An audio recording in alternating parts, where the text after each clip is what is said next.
In a few hours, the journalists would meet with the Queen Consort. She selected her clothing and kept it in a hidden closet that was off-limits to everybody. However, a royal guard immediately recognized the marks on the bag and knew that it might be the actual Queen Elizabeth's coronation robe, not a replica or a tribute. And he didn't ask again when Camilla wouldn't open the closet. He forced them open himself. The things he took out of the closet shocked everyone.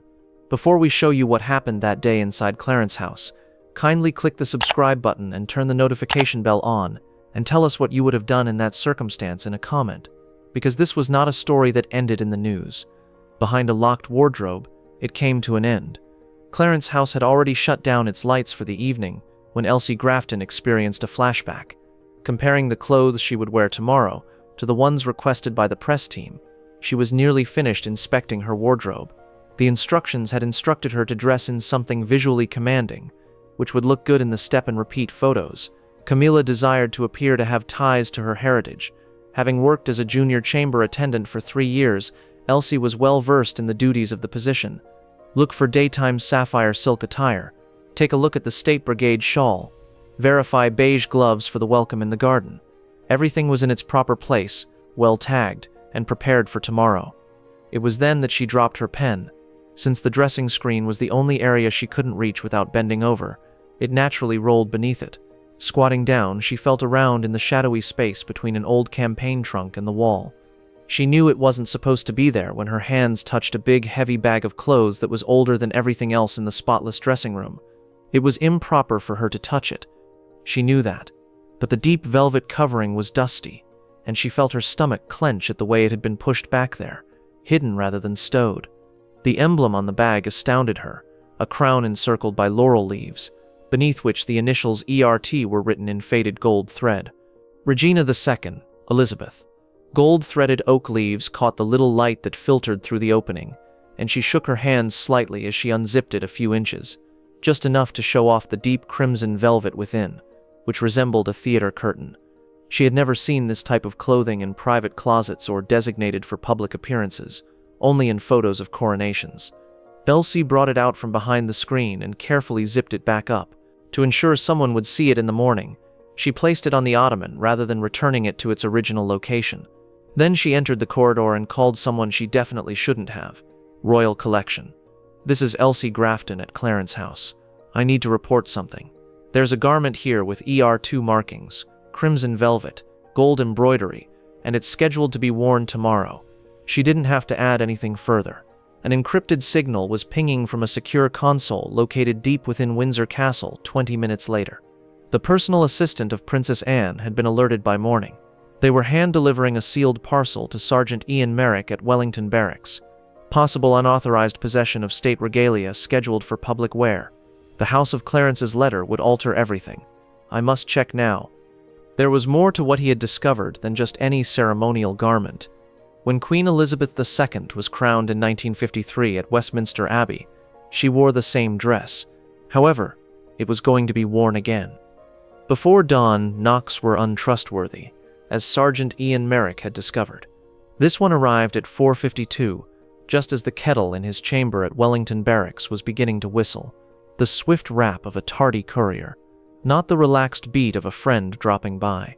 It was a measured, formal knock, indicating that someone with real authority was at the door. He opened it to find a Royal Liaison Office employee, utterly expressionless, holding an envelope sealed in crimson, as though it contained nuclear codes. There was only a nod, a handoff and footsteps that dwindled away down the hall. No brief conversation or explanation. The letter had just one sentence, scribbled in black ink. Immediate eyes only. Heritage details were cleared. CH. For 8 years, Merrick has been employed in heritage security. It was the most urgent thing he had ever received at this hour, but he had dealt with lost art, dubious auction deals, and treasures that had gone from royal houses to private collections. 2 documents were found within. The first was clinical and typed, around 2240 hours. A ceremonial gown of the regalia class with the ER2 insignia was verified to have been spotted in Clarence House's changing room. This gown was connected to the Coronation Wardrobe Archive of Queen Elizabeth II. The artifact has never been loaned, transferred, or deaccessioned. In 12 hours, the public is expected to wear it. The second one was handwritten. Those simple sentences: Sergeant Merrick, the robe was never meant to be worn again. Certainly not rebranded. Confirm it. Secure it. Carried the weight of a regal decree. He could tell Princess Anne had written those phrases herself, without seeing a signature. Anne stayed away from trivial disputes over protocol.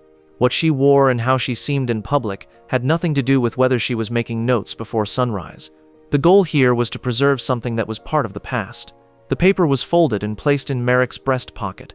Then he moved as he had learned to do after 8 years of military service. In a matter of minutes, he was outfitted in the Internal Security Liaison Corps' simple gray uniform. The type of clothing that allowed him to blend in with the royal family without anybody questioning him was more noticeable than the gaudy red suit. He reached into his footlocker and pulled out a thin archival shipping container, which he examined. It had a temperature-controlled, acid-free lining, a biometric lock, and everything else he needed to safely carry a piece of national history. He was in the rear of an unmarked Defender at 6:10, making his way toward Clarence House through the early morning traffic in London. All the employees would know is that he was another contractor responsible for preparing the venue for the occasion. They were unaware that he wasn't there to monitor security protocols, at least not yet. He was on the scene to prevent a robbery. Like every time, the gates of Clarence House opened smoothly. Showing him his laminated ID, Merrick exited the Defender with his archival case. There were no official seals or fancy titles, only clearance numbers that allowed him in without a greeting. The doorman hardly raised his head in the morning. In order to assist him with the customary pre-event preparations, Merrick was just another liaison from the royal support staff. Press assistants were lugging equipment between wings, florists were arranging flowers in the drawing room, and the customary procedures of a royal presentation were coming together inside the already bustling house. In the middle of the day, Camilla had a function at St. James's Palace, and everything needed to look fantastic on camera. Like he belonged there, Merrick marched through it all. The secret to Heritage security job was to enter royal residences with the calm assurance of someone who had already received approval from 5 different departments. Spend some time. Avoid a worried glance around you. Take a stroll as if you've done it 100 times. The dressing corridor door in the south wing was opened by a valet. He said, "Is that the steamer crate?" pointing to Merrick's small case. Merrick simply responded, "Yes," and that was all. The valet gestured toward the hallway. With his bags held loosely but firmly, Merrick nodded once and continued down the corridor, saying, "Lady Ashcroft is making her final choices in the suite. Hurry up, they're going to dress the presentation mannequins soon." The carpet grew thicker the farther he went inside Camilla's private wing. Old wallpaper looks nice with the light from overhead sconces. Princess Mary and Queen Victoria's painted portraits appeared to follow him as he passed. He could see a valet outside the changing room, straightening hems, checking for blemishes, and arranging clothing on a portable steaming rack. They had a long mannequin frame with an empty hanger draped across its shoulders. Main presentation look heritage-focused / regal symbolism. Merrick's jaw tensed as he saw the paper tag. They were anticipating something significant. All right. After making one knock on the door, he entered the changing room without asking permission. The place had a lavender and cedar scent about it. Leather luggage, half-packed, littered the Shah's lounge. The majority of the far wall was occupied by a massive cherrywood wardrobe, hand-fitted and custom-made. It cost more than the average person's annual salary. This was more than just protecting a piece of cloth. Merrick understood. The goal was to prevent a show from taking place. That room, behind those silks and lacquered doors, held the most sacred robe of the monarchy, and someone was going to put it on in less than 3 hours. The instant Merrick entered the changing room, the temperature seemed to plummet by 10 degrees. Glancing up from a folding table laden with accessories was a woman in her 50s with silver blonde hair pulled back into a perfect bun. Wearing a sleek charcoal jacket, she wielded a clipboard in one hand. The moment she saw him, her eyes narrowed. "You're not wardrobe staff," she said flatly in response. He carefully outlined his argument, saying, "No, ma'am. I'm here to learn about the rules from the Royal Collection and Heritage Security. I need to get into that closet." The woman, Lady Ashcroft, gripped her tape measure tighter, as the valet had previously stated. On what basis? He was about to say anything, when a different voice cut through the flat like a knife through silk. Camilla, carrying a coffee mug and dressed in a quilted morning robe, entered quietly and said, "I assume you have a warrant. Or have we given up on all the privacy rules this family is supposed to follow?" Her voice could frost water, and her eyes were sharp, but she didn't smile or say anything nice. Merrick gave nod. She put her mug down next to a velvet hat box and walked right by him, saying, "Ma'am." Her voice was completely unfunny when she asked, "Is there a bomb threat in my closet, Sergeant? Or did you think that velvet was sedition?" Camilla held out her palm toward the closet, and Merrick explained, "Under the 1998 Heritage Protection Act, Article 4, Subsection B, any item displaying sovereign regalia markings may be verified on-site if suspected to have been removed from restricted custody without authorization. Everything in there is for a public appearance that has already been planned. Are you saying that I've stolen my own clothes?" When her legal attaché arrived, she was in her 40s, well-dressed, and immediately sounding like a challenge. "I'm not saying anything specific, but if the item in question is what we think it is, it shouldn't be in private rotation. Sergeant, this is not how things are done. If you had concerns, you should have asked Household Security and the Queen's personal office for help." "I did," said Merrick calmly in reply. "This inspection is approved and needs to be done quickly." Camilla arched an eyebrow and asked, "Time sensitive? Is that the emergency? That someone might see a little history on camera? I have a press appearance in 3 hours." Merrick looked directly into her eyes, because what is behind this door was never meant to be seen or talked about or changed. The silence that followed was so thick it seemed to pierce. With the silent rage of someone accustomed to getting what she wants simply by talking, Camilla crossed her arms and gave him a glare. "Do you know what doors you're opening by doing this?" Merrick said, "Yes, ma'am," and turned to face the closet's doorknob. The hinges groaned softly as Merrick pulled the closet doors wide. "Next, I'll open this one." No one moved for a long time. Ceremonial gloves folded into silk bags, racks of designer day dresses arranged by color, and crested brooches sitting on velvet platters. Everything looked immaculate. It demonstrated that they were in control and that they were meticulous about every detail. The perfection didn't matter to Merrick, though. He was searching for the issue. "This is an abuse of access," the legal attaché added in a low voice. "I'll be filing a complaint with the royal household." "You can," Merrick answered, making no turn. "After I'm done with what I came to do."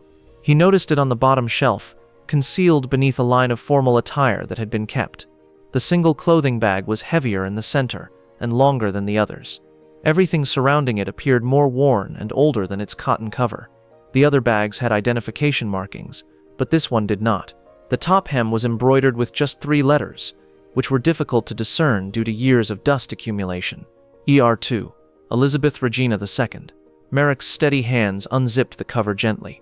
Ancient cedar, the type of archival-grade preservation used by museums for their most priceless artifacts, released a subtle scent, and then the robe appeared, a crimson velvet as thick as a tapestry, curled around an inner layer of gold silk that appeared to gleam in the ceiling lights. The trim was stunning, with the hem embroidered with full-relief oak leaves that were interwoven in gold. They were all stitched together with bullion thread.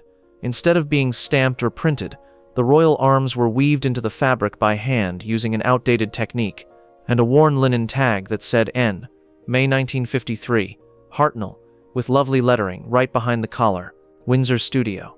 The thing he was looking at was obvious. This was not a memorial piece. No ceremony served as its inspiration. This was not a special event copy. When Queen Elizabeth II entered Westminster Abbey 70 years ago, she was wearing this actual coronation robe. Since then, the Queen had cared for it in a temperature-controlled archive, and it was never anticipated to be seen again until now. Merrick was able to keep his discovery a secret. The silence in the room spoke for itself. Behind him, Lady Ashcroft's clipboard had dropped from her grasp.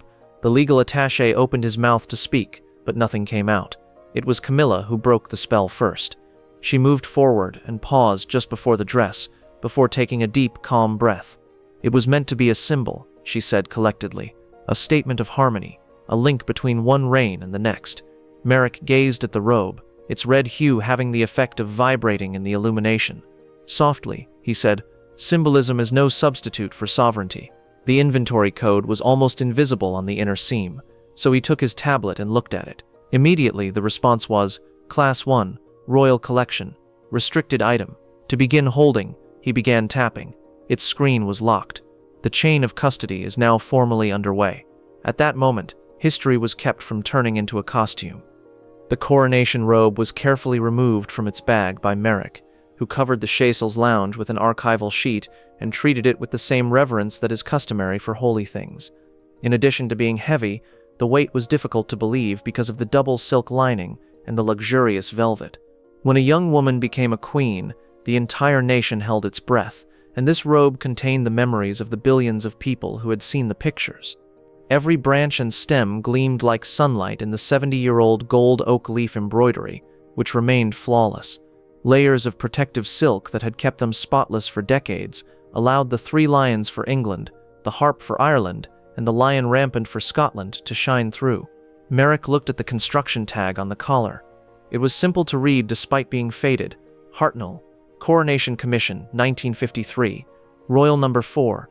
Over his shoulder, Lady Ashcroft murmured, "Dear God, that's the real one." Camilla remained still. She drew nearer, hands clasped before her, and her voice remained steady and composed. "I didn't mean to show it off around London. It wasn't going to leave the building. It was only going to be photographed and worn for a short time to show that the reigns were still going on." They referred to it as continuity.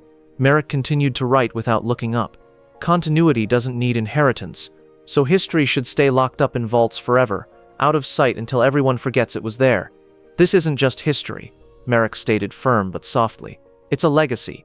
You can't borrow a legacy for a photo op." Camilla appeared really distressed for the first time since entering the room. She moved to the side and walked slowly around the suite's perimeter. "I was told it would resonate with the public and that they would welcome it. Tradition, comfort, the idea that this family will last through anything.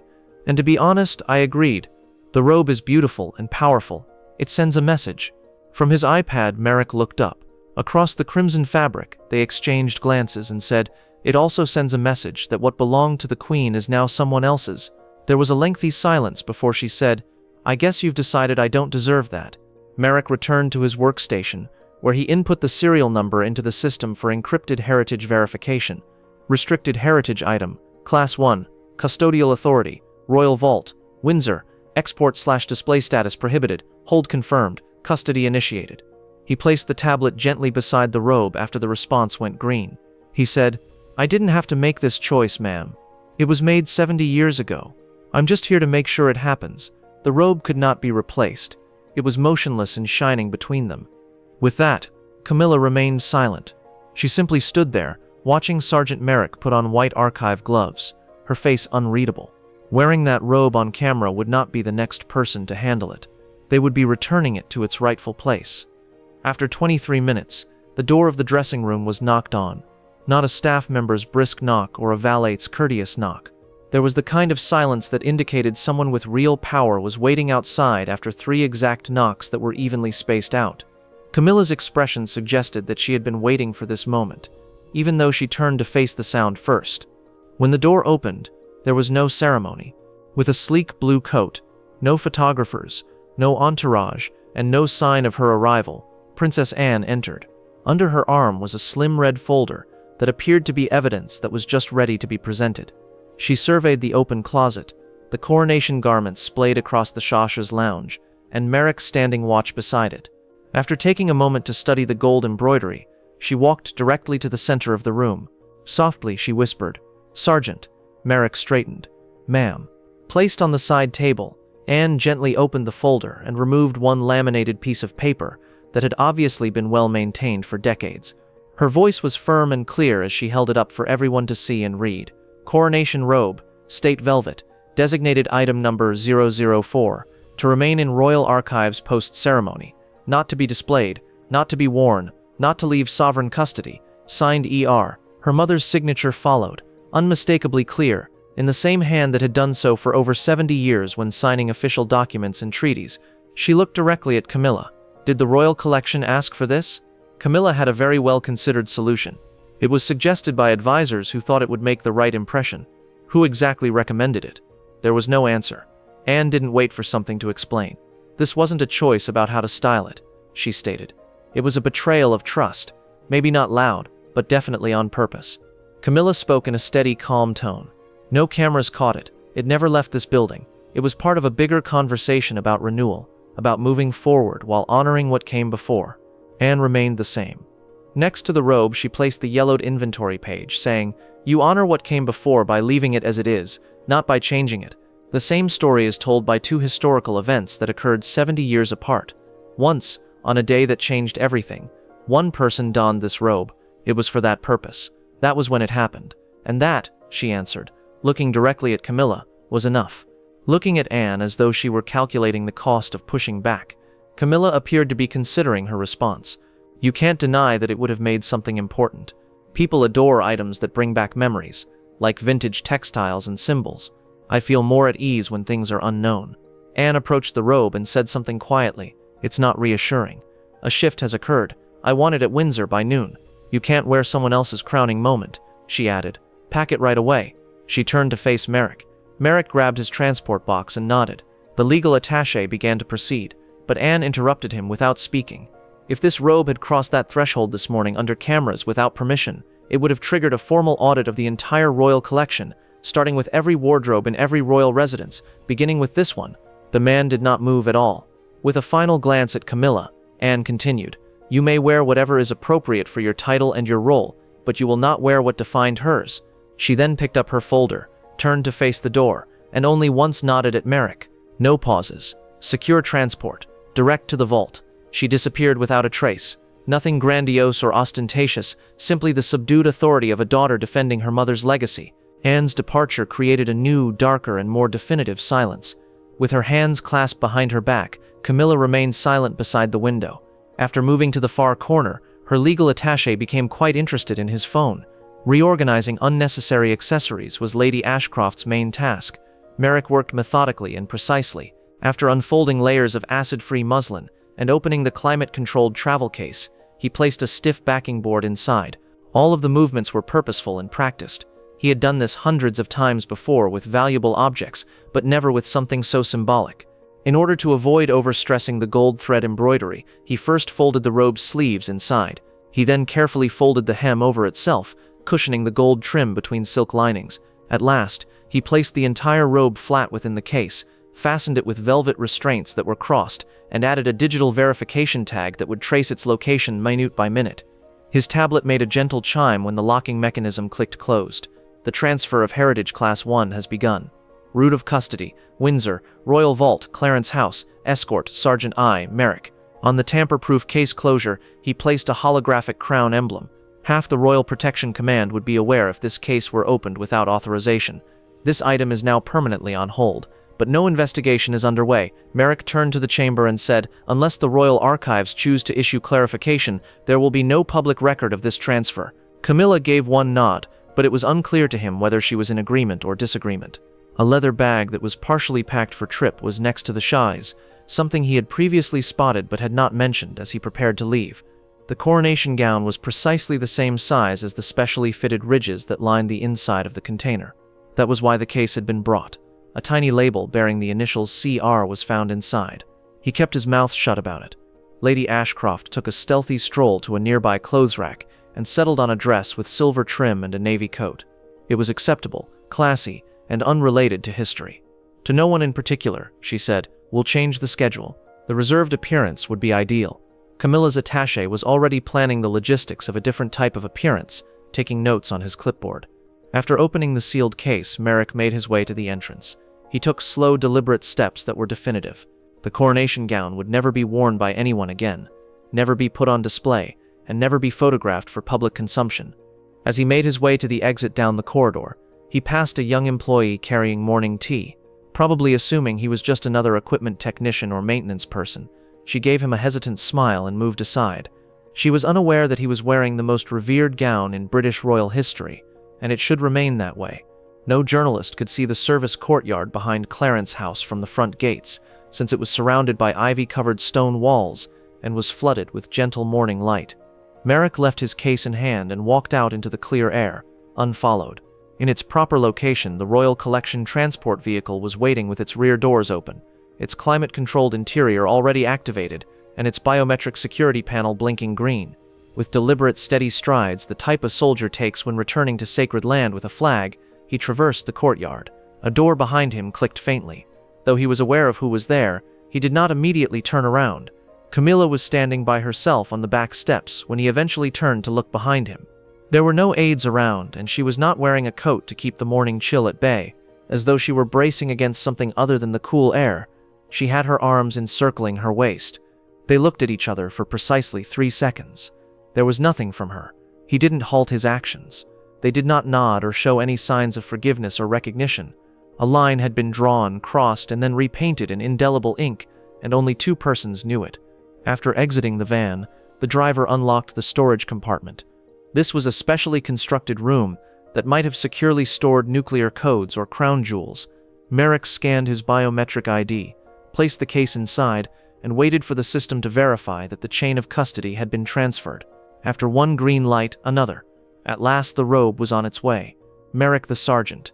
Princess Anne was arriving from a second automobile that had pulled up so quietly that he hadn't spotted it when he turned around. Wearing gloves and bearing the perfect conviction that comes from knowing you've done the right thing, she was devoid of any ceremony or security detail. To put it plainly, you held the line when it mattered. This was something Merrick considered. She intended to use history as a marketing gimmick. Anne's face may have been beaming if there had been adequate lighting and a skilled photographer. There are moments that can only occur once. Camera flashed from outside the gates as early press workers attempted to take pictures of Camilla's motorcade getting ready to leave. They had never been aware of what had just been avoided. Anne was about to depart as the van doors closed, and the driver repositioned himself. When the transport vanished through the gates and blended inconspicuously with the traffic in London, Merrick stayed motionless. Then he took a long breath and let it out. Not contentment or relief, just the peaceful sense of security that comes from defending something greater than oneself. He had not stopped a crime. He had failed to save a life. He had prevented a legacy from being appropriated, repurposed, and changed into something it wasn't intended to be. At times, that proved to be the most significant triumph of all. Should the genuine coronation robe of Queen Elizabeth II be worn in public by any member of the royal family? Should Princess Anne have intervened to put an end to it? And knowing what would have happened, would you have opened that wardrobe if you were Sergeant Merrick? Post your ideas in the comments section below. Every single one was read by us. Click the like button now to express your support for legacy above spectacle, if you believe that some historical events are too sacred to be altered or renamed. Make sure you have notifications enabled and subscribed so you don't miss any stories like this one, which show what truly goes on behind the most heavily guarded doors of the crown. Give this to someone who knows that Queen Elizabeth's legacy was more than just her reign. It was a responsibility that extended beyond any one of her successors. You're the type of person for whom we write these stories, assuming you're still watching. Someone who thinks that some things are valuable to keep safe even when no one else is around. The most significant fights are frequently fought in silence by those who never want to take credit for their victories. Click the next movie on your screen and we'll see you tomorrow with another tale that illustrates this point.